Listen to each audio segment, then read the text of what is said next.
and Lisa the podcaster.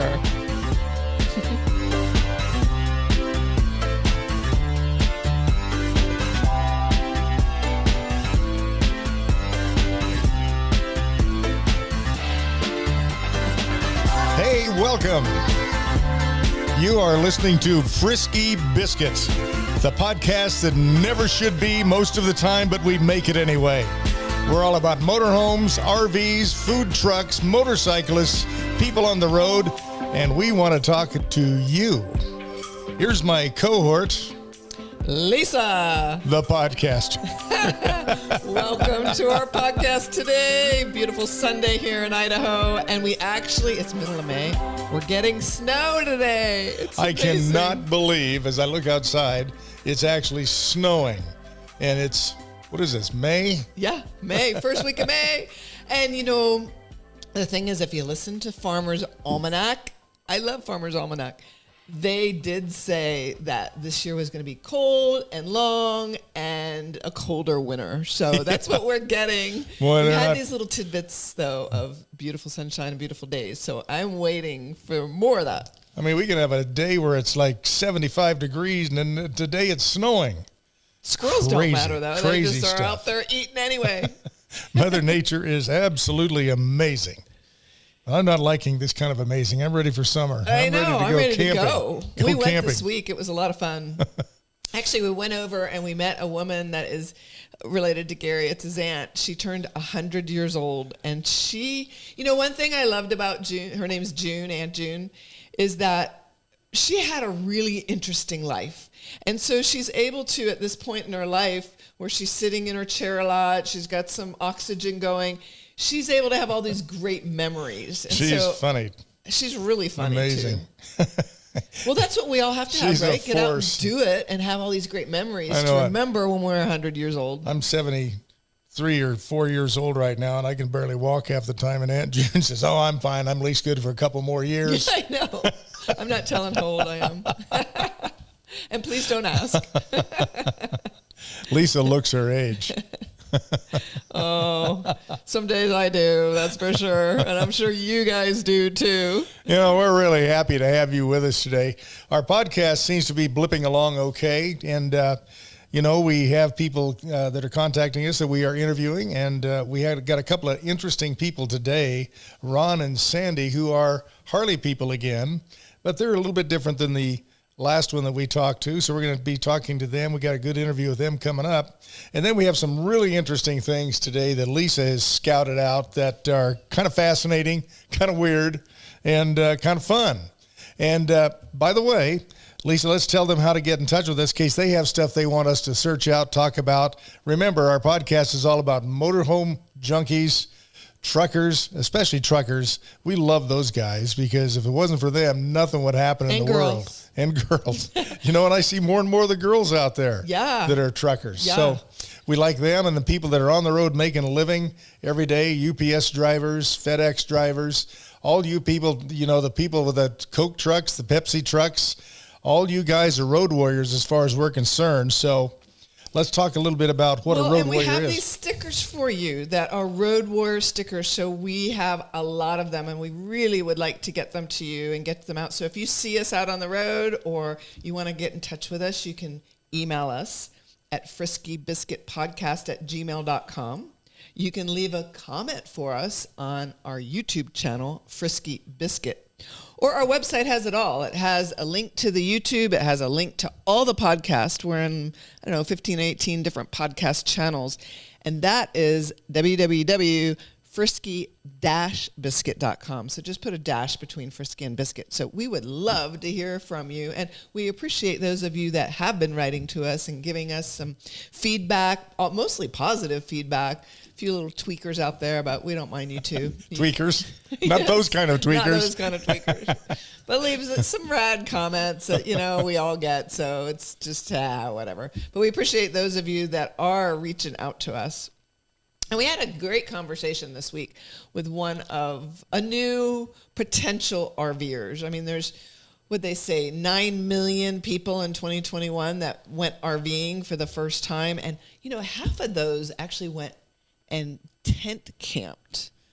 I was kind of surprised about the tent camping, because all we talk about is motorhomes and trailers and pop-ups and things like that. And tent camping, that was the original camping. And they have some amazing tent camping gear now. And we kind of blow that off because we're motorhome junkies. But really, real camping, we glamp. Yeah, we're glampers. But real camping is tent camping and sleeping out in the stars with a sleeping bag, which I used to do when we were kids. And I don't know if I could get off the ground now. However, tent campers, I suppose they're road warriors too, because they got to drive out there and they're part of our crowd. And so I was kind of surprised that that's actually the growing number. Yeah, and millennials and younger people, I don't know that baby boomers and that age group are going to do that much tent camping. Well, we have a hard time getting off the toilet, let alone getting out of a tent. Let's talk about that. We did have an interesting conversation this week, though, with a couple. And it was actually the mom, and the couple are interested in possibly purchasing an RV. So they ask a couple questions to the mom to ask us. And the first question is about our own RV. Would we buy it again? And we both were like, absolutely. We'd definitely buy ours again. It suits us of what we're looking for. So yes, that was the first question. The second was, they are in their 40s. They have 2 children, an 8-year-old and a 10-year-old. And they're saving for their college. They're saving for their own retirement. And they're in kind of the gravy part of their life. They ask us, would you recommend buying an RV at this point in our life? And I mean, I couldn't shake my head hard enough, because life is about balance. And now's the time to do it. The children, especially 8 and 10-year-old, the education you get out on the road is phenomenal. They'll remember this for the rest of their life. And you don't have to buy the $100,000, $200,000, $500,000 RV. You can get one for under $20,000 that go on a truck. You can get a towable. You can even finance most of them. So, I mean, I was just a big heads up. Yes, yes, yes. Because when I was in the travel industry, I had a lot of people in their 60s and 70s and 80s that had saved their whole life. They hadn't done hardly anything. And they were kind of scared to go out even on tours. And so I would say, go now. If you wait till you're too old, you're too old. And these are the memories, like Aunt June, you have these memories with you the rest of your life. Start them young. Start the kids young. I know. When we got our RV, we're kind of not onto it. And I was the guy that kind of pushed this thing. I've been wanting to do it for years, and I was one of those guys, I will wait one of these days. And I got to looking like, I better get this thing going.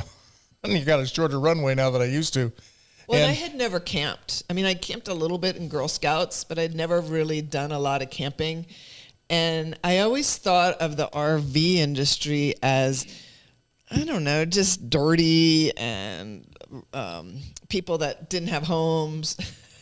So I had a whole different genre of what I thought. My own perception was really off till I got out there and realized how much fun it is.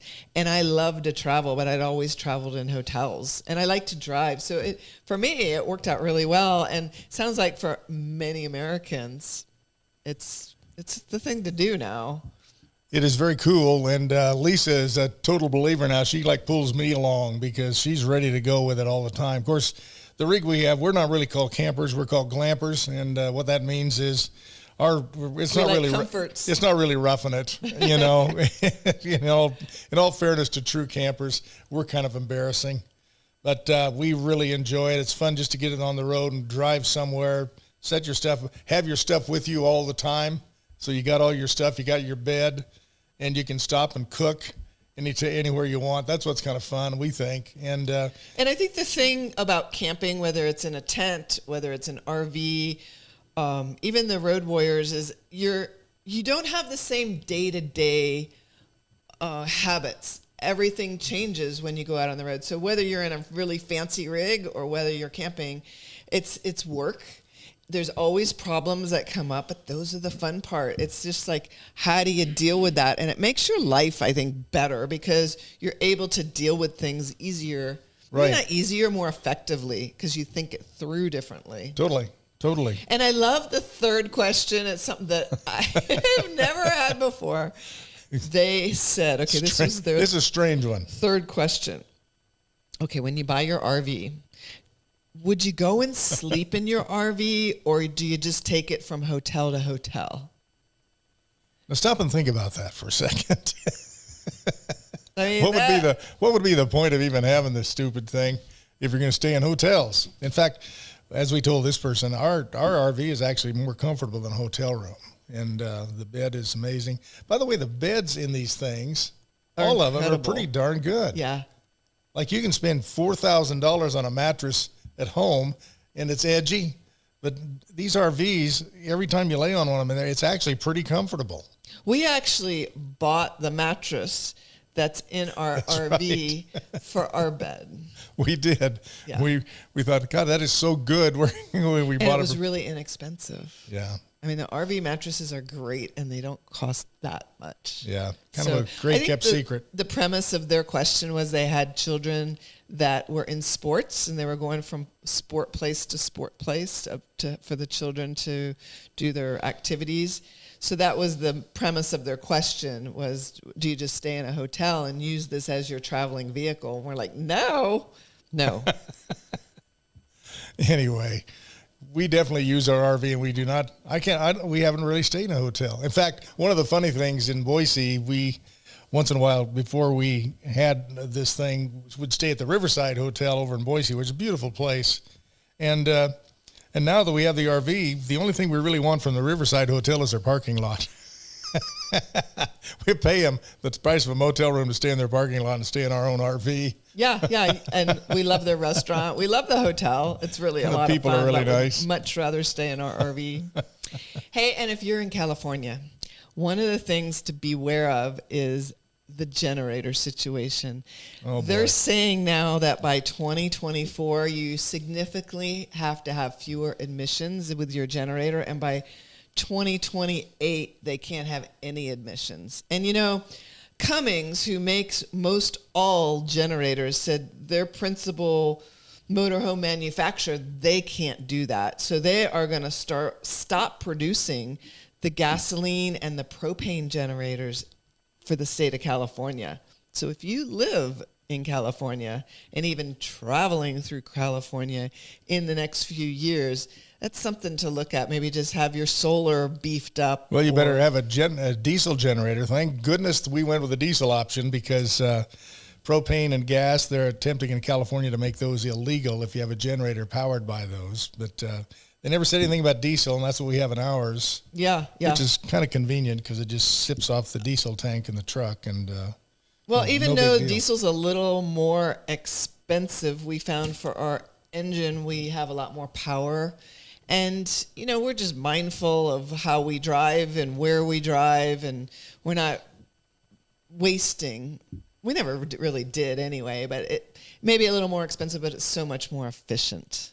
And also, if you're in California and planning to go to Yosemite, anytime before May 20th, you can just drive through. But after May 20th, up until mid-September, you actually have to have a reservation to drive through the park. So if that's on your summer schedule this year, make sure you get the reservations. There are some dates that are already sold out.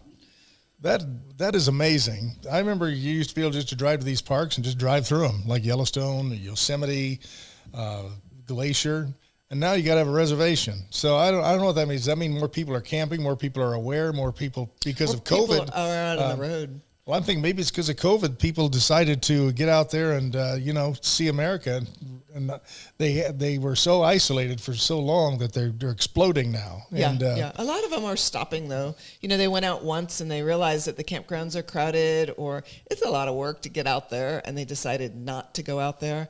Now, if you're going up to Glacier National Park, watch out for those vault toilets. There was a woman that lost her cell phone in the vault toilet, and she went to grab it, and she fell in. If you drop your phone in a toilet, are you going to go diving in after it? I would give me a new damn phone and forget and she was on the top of Mount Walker, it said. She was in her 40s, and she dove into the vault toilet, and she had to call them with the emergency phone there to come and rescue her out of the toilet. That's bad. I tell you what, Never mind about the phone. But we do carry those phones everywhere, right? Be careful. Yes. That's funny. Yes. Oh, my goodness. Well, road warriors are something we like to cherish because it seems as though in the last couple of years, more and more people are becoming road warriors, people out on the road traveling. We came back from Boise the other day. There's all kinds of big campers out there, big ones, small ones. People are moving around. And the only thing I can... Amazon trucks. Oh, I saw totally. so many Amazon trucks.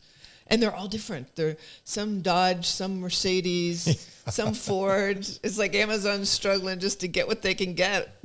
Well, and the motorhome manufacturers are struggling, too, to get what they can get because everybody wants these vans now. It's hard to find one. And Dodge Ram may become the benefactor of all of this success because they're amped up where they can build them now. So a lot of motorhome companies are going to the Dodge Ram, which is a good van. And it sounds like the supply chains are opening up a bit. So I think we'll see more and more the catch up of, even Eckhart, Indiana, they're upping their plants. Elkhart. Can't quite get that one out. I was going to say one thing about the vans. Dodge Ram has its pedigree with Mercedes, and so they kind of look alike except for the very front end of them, but they're very good. And so if you have the opportunity to pick up one of those and you've been waiting for a Mercedes, probably not the smartest thing to do. Just get what you can get. And the Dodge Ram is a good van. Mm-hmm. And they're building the mini campers on those now. So just a little There's footnote. so many choices. It's so fun to have so many choices. We're very fortunate. Mm-hmm. Well, let's talk about our road warriors this week. All right, let's do. So, Ron and Sandy, we thank you so much. They came over, they brought their Harley. And, I looked up Harleys, and did you know the first Harley only went 24 miles an hour? Yes, I did know that. You did? Oh, my gosh. Can you imagine? You're in this badass bike, and you're going 24 miles an hour. It had basically an oversexed Briggs & Stratton type engine in it, a little one cylinder, sounded like a John Deere tractor. Oh, really? In fact, I think that's what it was actually a little tractor motor to start with, yeah. Yeah, and the motorcycles started in the 1800s, so they've been around for a long time. They were 220 years. An amazing innovation when they finally came out with a motorcycle because it just changed transportation and made it so fast and so easy for mail carriers and delivery people. So. Well, and there's others like Yamaha. Yamaha in the 1880s, they were a piano manufacturer. Yeah. And then they started. That's why the logo's a tuning fork.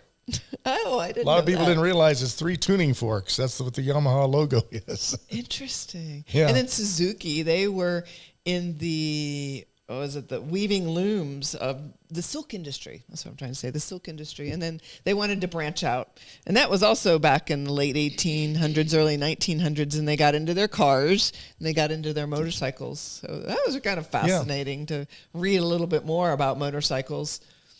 Well, the people we have on interviewing today, Ron and Sandy, they're people that live right near us here in Twin Falls.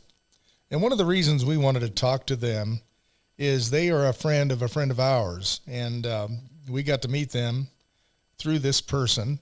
And they were a fascinating couple. First of all, I think Ron is 6'5" or 6'6". He's just a huge guy.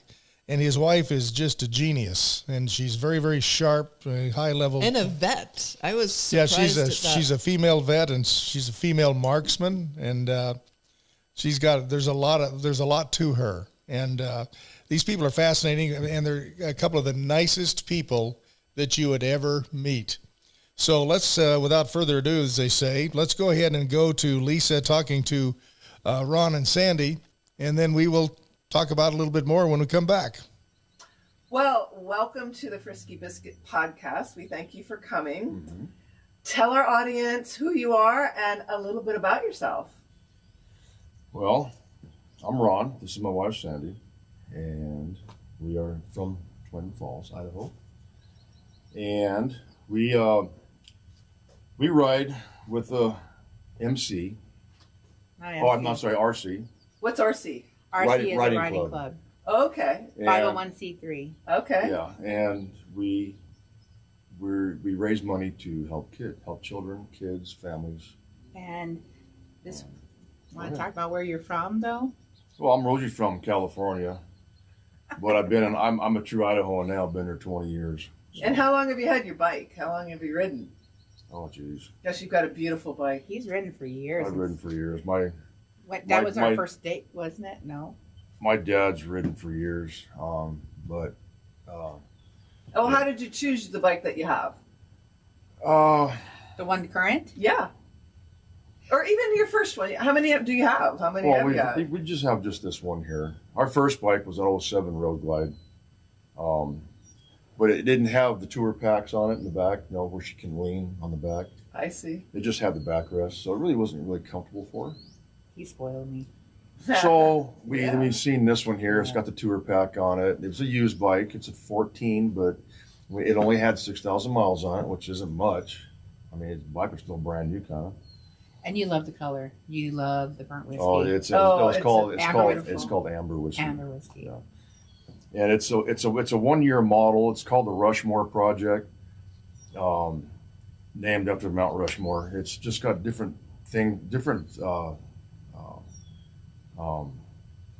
factory stuff on it, which is the high output 103 with the 255 cam and the color scheme, just different things about the bike. And have you taken it to Mount Rushmore? Oh, not yet. You haven't taken. No, that's going to be coming up next. Yes, it is. How long is that from here to get up to Mount Rushmore? A couple days? It's a 2-day ride. Yeah. Yeah. How many miles a day do you ride? Oh. Well, when we get to ride, it's probably do about 400 to 600. Oh wow. We go to Yellowstone all the time. Oh wow. That's our favorite place, just to cruise around Yellowstone. And that's a hop, skip, and a jump from Yellowstone. Yeah. That's one of your favorite rides? Where else do you ride? Salmon, up and around. We go up north, northern Idaho, Stanley Basin, Darby. Basin. We're thinking about planning a trip to go to the coast, Oregon coast. Oh wow, that'd be nice. That'd be nice. Yeah. You like the windy roads, or yeah. Oh yes. Yeah. And do you ride with other people most of the time, or by yourself? We do a lot of riding by ourselves, but we also belong to Snake River Bros. That's the group that we ride with. But with my schedule, because I work at the mines in Nevada, I'm a gold miner. So I work 2 weekends out of the month, and I'm off 2 weekends out of the month. And it just seems to where most of our rides end up being the weekend that I'm gone. So when we get a chance to ride with the group, we do it. So. And other times we're just riding by ourselves, and just when it's different when you're riding by yourself than when you're riding with a group of people. How so?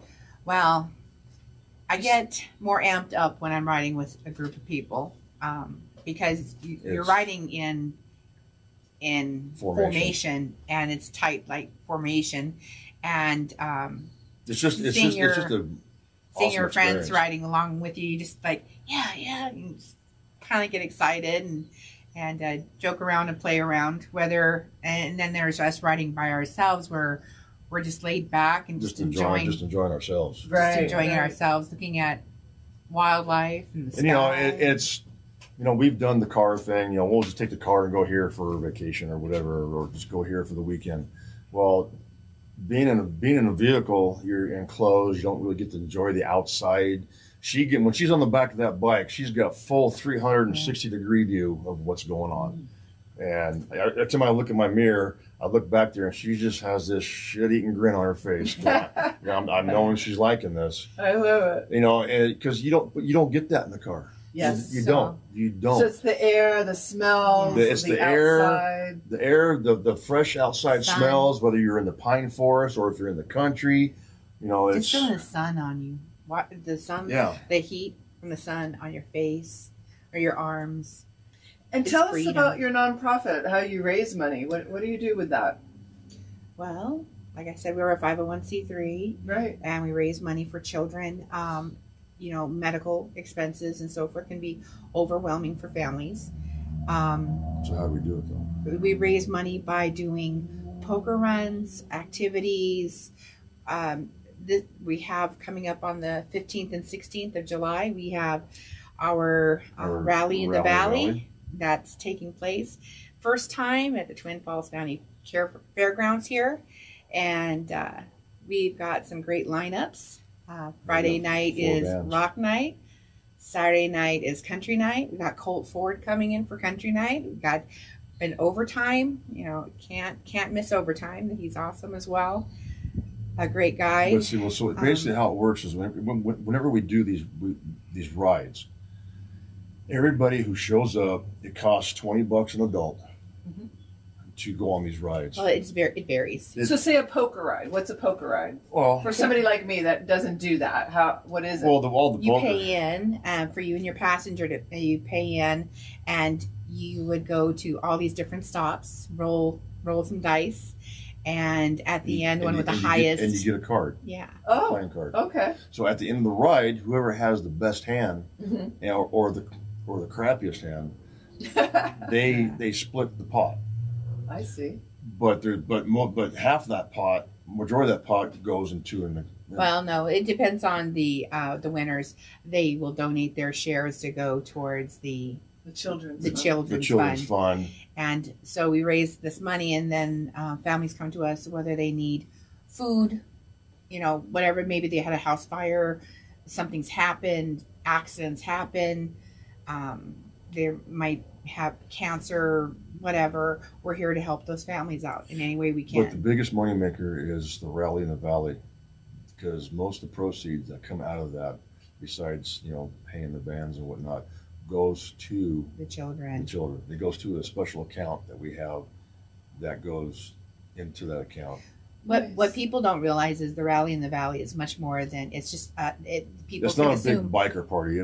People assume that it's a biker party, but this is for families. This is for bikers that we have families. We're not, you know. Well, bikers are a unique crowd, right? Yes. What would you say the undercurrent of all bikers have? That they just have freedom, that they love to be outdoors? Brotherhood. A brotherhood.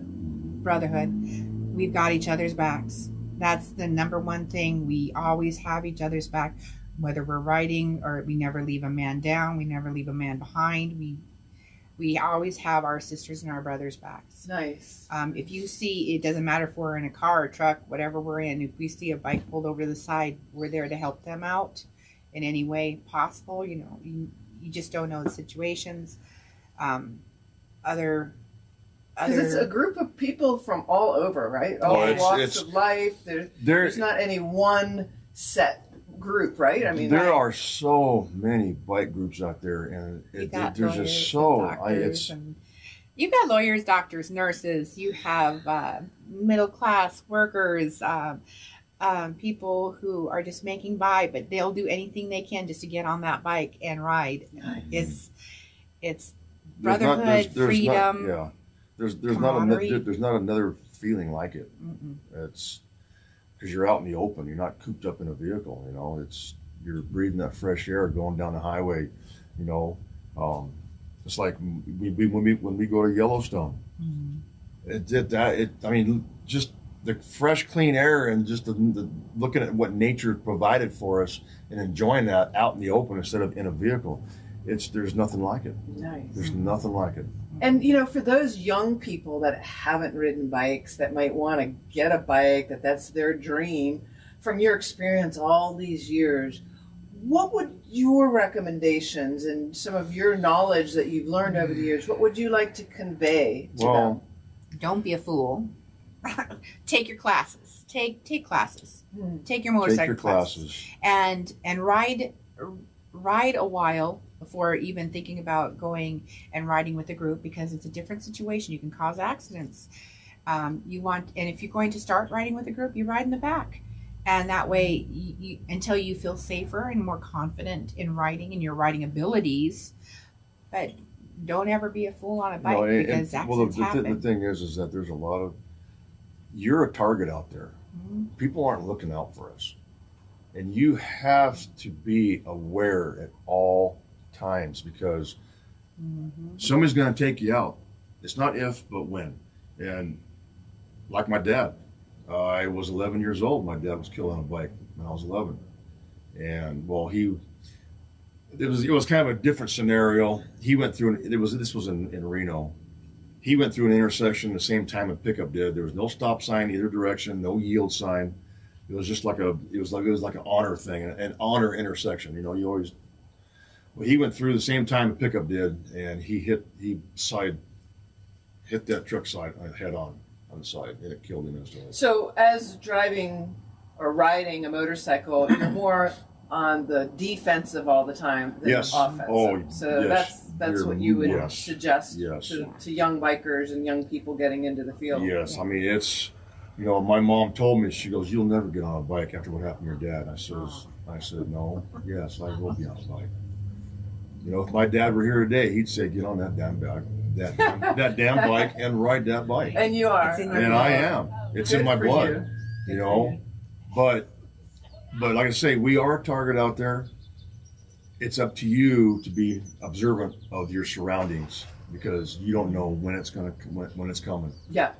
How do people get in touch with you for your nonprofit if they wanted to donate or they wanted to be part of your rides? Is there a website? Is there a phone number? Yes, On Facebook. What's the name of the page? SRB. SRB. Snake River Bros. Okay. And you just go off of Facebook. Just go on to Snake River Bros, and you'll see our website. It'll show a big flyer of the rally in the valley, who's playing. There's campsites, there's tent sites. And what's the date again? July 15th and 16th. July 15th and 16th. And we have dry camping available right now. I don't know if there's any more of the hookups available, but we do have dry camping, so you can stay there all weekend long and enjoy all of the activities. So real quick, the reason why we were having it at Filer Fairgrounds is because we were having it at Murtaugh Lake. We have gotten so big, we outgrew Murtaugh Lake. Yes. Oh, good. So there'll be lots of people, lots of funding, and yes, good for you. Well, congratulations, and we really thank you so much for coming over today and for sharing your world and what you've learned over time on your bike, and we just really appreciate it. Thank you. Thank you very much. No, thank you. Yep.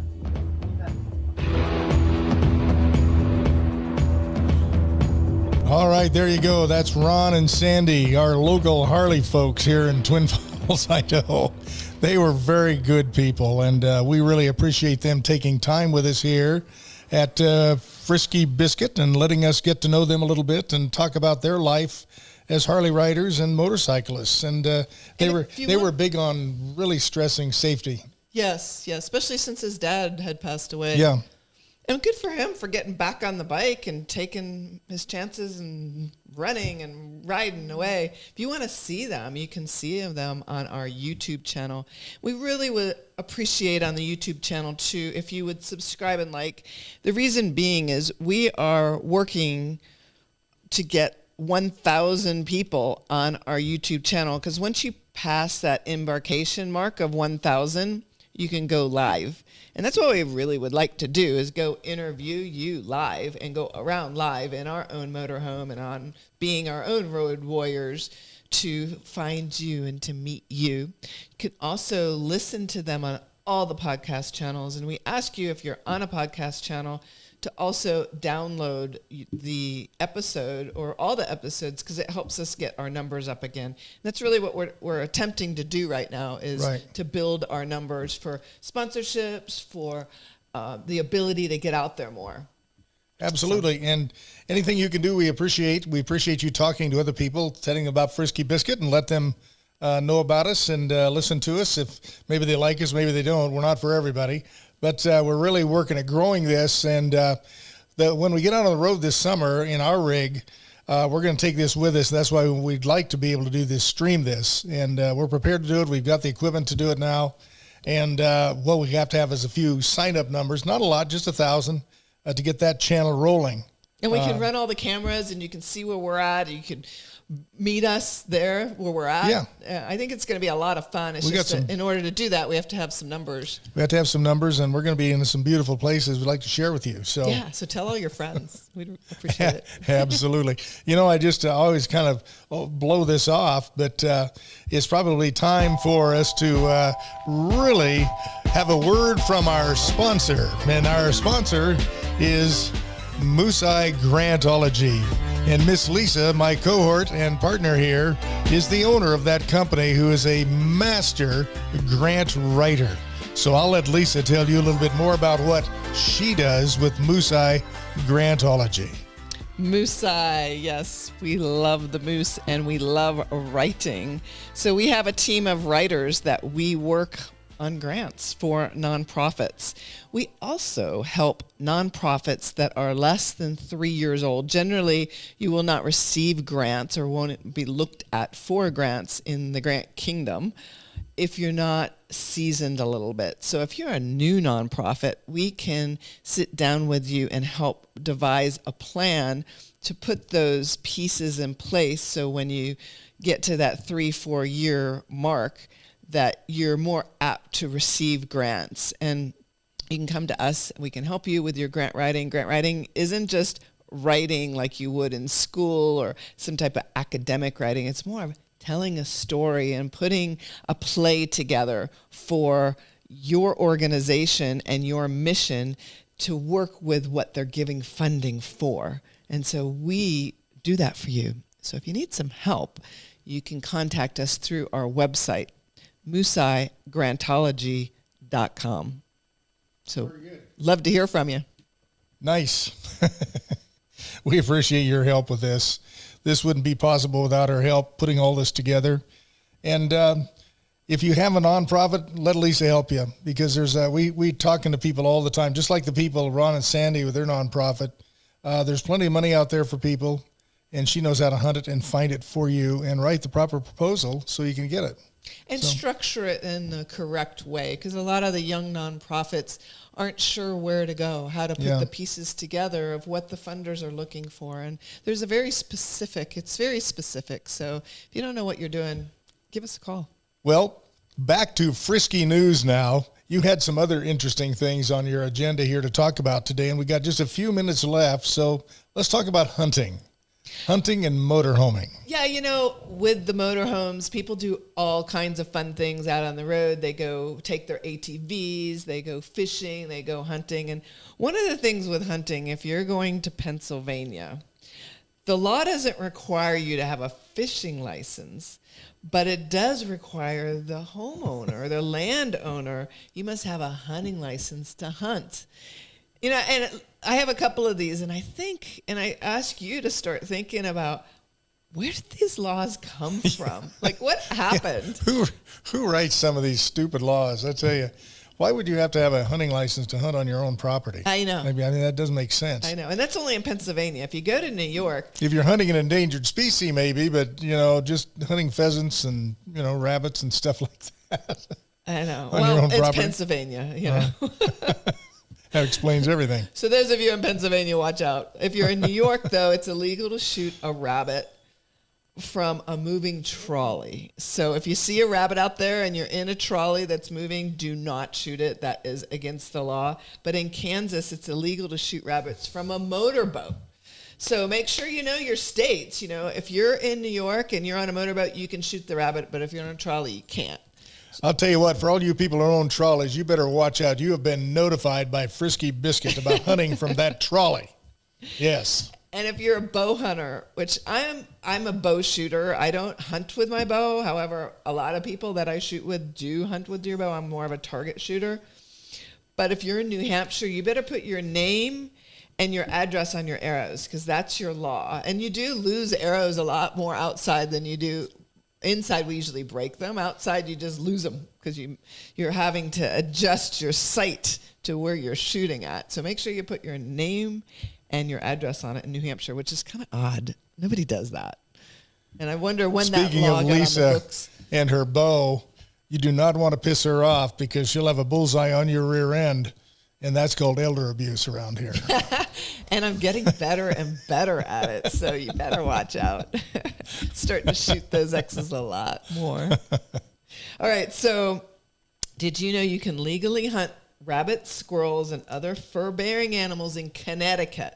So if you're in Connecticut, just do not use dynamite, fire, smoke, brimstone, or sulfur. Those methods are illegal. Is that a law? That's in Connecticut, yeah. Now you notice these are all East Coast laws. Yeah, they're all East Coast laws. West, it sounds like some of these haven't been updated since Ben Franklin days, too. I know. This is the wild, wild West. So by the way, speaking of Ben Franklin, Miss Lisa, that's her great, great, great, great uncle. How about that, huh? Yes, it is. We have connections here. I don't quite look like him, though. I'm kind of glad. No, you got more hair. I don't have his little spectacles. It was interesting how he made his spectacles. He was at dinner parties when he was over in Europe working for to be a country. And he had to look down at his food and look down at documents along with looking up and talking to people, and he couldn't do both. So he started getting really frustrated. So he took both his glasses and he cut them in half and then glued them back together. And that's how the spectacles, the bifocals, came about. Bifocals. I just love him. He was such an interesting man. And there's actually a movie now that's on Prime. I think it was on Prime. Amazon, yeah, about his life. That's fairly new. That's fascinating. So we have one more hunting tip for you. If you want to go hunt Bigfoot, it's legal to do that in Texas. However, it's not legal to do in Washington. So make sure you get your states right when you're out there hunting Bigfoot. That makes total sense. Texas. Yeah, Texas and not Washington. Yeah, where they are. You know, we're not allowed to hunt Bigfoot in Washington. Never heard of a Bigfoot sighting in Texas. No, because they hunt them. I think they're as big as some of the cactus. Is there cactus in Texas? Never mind. Anyway, I was onto something and I forgot. It's back to Ben Franklin. It's something about Ben Franklin. I can't remember. This is what happens when you have no hair. Well, you know, that program on Prime, what was the other one we watched? George Washington on Prime.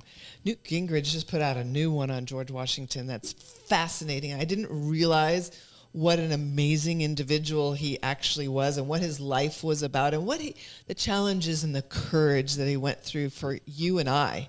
I mean, he did this all for us. Pretty amazing. It was an amazing guy and huge. What was he, 6'7"? Yeah, he's a tall guy and 6'3.5" or something like that. But the point is, if he saw what was going on now, he would really be pissed because they worked their butts off to create this country. And some of the things he personally had to go through and some of the genius strategies he had because he had no help.